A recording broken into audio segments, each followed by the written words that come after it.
Hello friend, my self Vipin Singh. आज का topic है आईपीओ, जिसका फुल फॉर्म होता है इनिशियल पब्लिक ऑफरिंग। तो चलिए बिना टाइम वेस्ट किए हुए आईपीओ क्या है ये समझते हैं। ये basic knowledge of stock market series का थर्ड पार्ट है।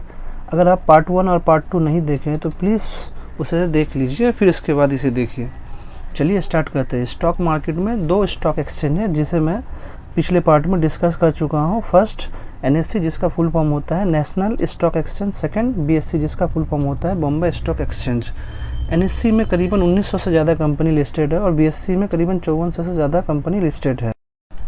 सपोज़ कोई कंपनी अभी तक शेयर मार्केट में लिस्टेड नहीं है और उसे फंड की ज़रूरत है, तो वो कंपनी अपना आईपीओ लाता है। इसे डीप में समझते हैं।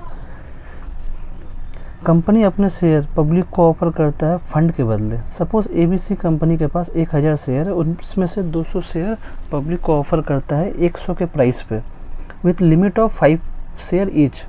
अगर आप कंपनी के आईपीओ में पार्टिसिपेट करना चाहते हो तो आपको 100 × 5 500 पे करना होता है पार्टिसिपेट करने के लिए। अब क्वेश्चन ये आता है कि कोई कंपनी शेयर मार्केट में क्यों लिस्ट होना चाहता है, तो इसका मेन रीज़न होता है फंड रेजिंग करना। फंड रेजिंग का और भी बहुत सारे रास्ते हैं, जैसे बैंक से लोन लेना हो या फिर डोमेस्टिक इंस्टीट्यूट से लोन लेना हो। बट इसके बावजूद भी कंपनी पब्लिक को अपना शेयर आईपीओ के द्वारा क्यों ऑफर करता है, तो इसका मेन रीज़न होता है जब आप किसी कंपनी का शेयर बाई करते हो तो आप कंपनी का पार्टनर बन जाते हो, जिससे कि कंपनी जब प्रॉफिट करता है तो आपको भी प्रॉफिट होता है, जैसे कि शेयर का प्राइस बढ़ जाना या फिर डिविडेंड का मिलना। वैसे ही जब कंपनी लॉस में चलती है तो आपको भी लॉस होता है। आपका पैसा जो आप कंपनी में लगाए हो वो जीरो भी हो सकता है। ऑन द अदर साइड, अगर कंपनी बैंक या किसी इंस्टीट्यूट से लोन लिया होता है तो उससे इंटरेस्ट के साथ पैसा को रिटर्न करना पड़ता है, चाहे कंपनी का प्रॉफिट हो या लॉस हो। इसलिए कंपनी आईपीओ पब्लिक के लिए लाना प्रीफर ज़्यादा करता है, जिससे कि उसका रिस्क कम हो जाता है। बहुत कंपनी अपने एग्जिस्टिंग लोन को चुकाने के लिए भी आईपीओ लाता है। सपोज़ किसी कंपनी के ऊपर कर्ज बहुत है और उसका प्रॉफिट का मैक्सिमम हिस्सा कर्ज चुकाने में चले जाता है, तो उस कंपनी के लिए आईपीओ लाना ही बेस्ट ऑप्शन होता है।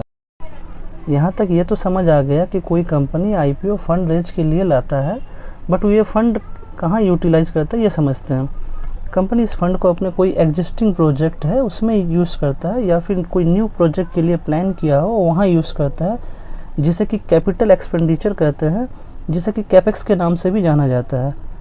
इस फंड को कंपनी अपने ग्रोथ के लिए भी यूज़ कर सकता है। किसी कंपनी का आईपीओ लाने से पहले कंपनी को मर्चेंट बैंक अपॉइंट करना पड़ता है, जिसे कि लीड मैनेजर भी बोला जाता है। मर्चेंट बैंक का काम कंपनी को असिस्ट करना है आईपीओ का प्रोसेस को कंप्लीट करने के लिए। आईपीओ का प्रोसेस कंप्लीट करने में मर्चेंट बैंक का क्या रोल होता है ये समझने की कोशिश करते हैं। कंपनी के साथ मिलकर लिस्टिंग डॉक्यूमेंट रेडी करना, जैसे कि DRHP, जिसका फुल फॉर्म होता है ड्राफ्ट रेट हियरिंग प्रोस्पेक्टस, को रेडी करना होता है। सेकंड, कंपनी को हेल्प करना कि इस प्राइस पे आईपीओ को लॉन्च करना चाहिए और उसका प्राइस बैंड, जैसे कि upper price and lower price limit को सेट करना होता है। Third, intermediaries, registered bankers and advertising agency का अपॉइंटमेंट करना, ये काम DRHP का होता है। किसी भी कंपनी को आईपीओ लाने से पहले सेबी, जो कि शेयर मार्केट का रेगुलेटर है, उसके द्वारा प्रिस्क्राइब्ड नॉर्म्स को स्टेप बाय स्टेप फॉलो करना पड़ता है। जैसे कि नंबर 1, मर्चेंट बैंक का अपॉइंटमेंट करना। अगर लार्ज आईपीओ है तो मल्टीपल मर्चेंट बैंक को अपॉइंटमेंट करना पड़ता है, जैसे कि अभी LIC का आईपीओ आने वाला है, वहाँ पे एक से ज़्यादा मर्चेंट बैंक को अपॉइंटमेंट करना पड़ेगा। सेकंड, सेबी को रीज़न बताना होता है कि क्यों आईपीओ लाया जा रहा है, और सेबी उस कंपनी का बैकग्राउंड को भी चेक कर सकता है। थर्ड, कंपनी को DRHP मार्केट में लाना पड़ता है। DRHP क्या होता है? DRHP कंपनी के द्वारा फाइल किया जाता है, जिसमें बहुत सारे इन्फॉर्मेशन होता है, जैसे कि number 1, size of IPO. Second, कितने शेयर आईपीओ में कंपनी ऑफर कर रहा है पब्लिक के लिए। थर्ड, आईपीओ लाने का रीज़न और फंड का यूटिलाइजेशन प्लान। फोर्थ, कंपनी का कंप्लीट बिजनेस डिस्क्रिप्शन, जैसे कि revenue and expenditure details. Fifth, complete financial statement. Six, management का व्यू उस कंपनी के बिजनेस मॉडल पे। DRHP फाइल होने के बाद कंपनी का next step, first, IPO promotion. Company अपने आईपीओ को प्रमोशन के लिए टीवी पे एडवर्टाइजमेंट देता है, जिससे कि लोगों को उस आईपीओ की जानकारी हो। Second, price band. कंपनी किस प्राइस बैंड पे आईपीओ पब्लिक के लिए ला रही है। Third, book building. Company officially window open करता है पब्लिक को आईपीओ में सब्सक्राइब करने के लिए। फॉर एग्जांपल अगर आप आईपीओ का प्राइस बैंड 110 से 120 के बीच में है तो पब्लिक इसके बीच किसी भी प्राइस में आईपीओ को सब्सक्राइब कर सकता है।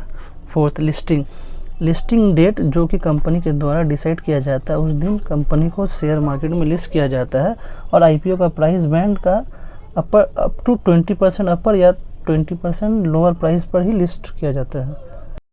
तो इस वीडियो में इतना ही। So upcoming and exciting video के लिए please like share and subscribe जरूर कीजिए और ये वीडियो आपको कैसा लगा कमेंट सेक्शन में जाकर कमेंट जरूर कीजिए, जिससे कि मुझे मोटिवेशन मिले फर्दर वीडियो के लिए। Thank you for watching my video. Bye bye.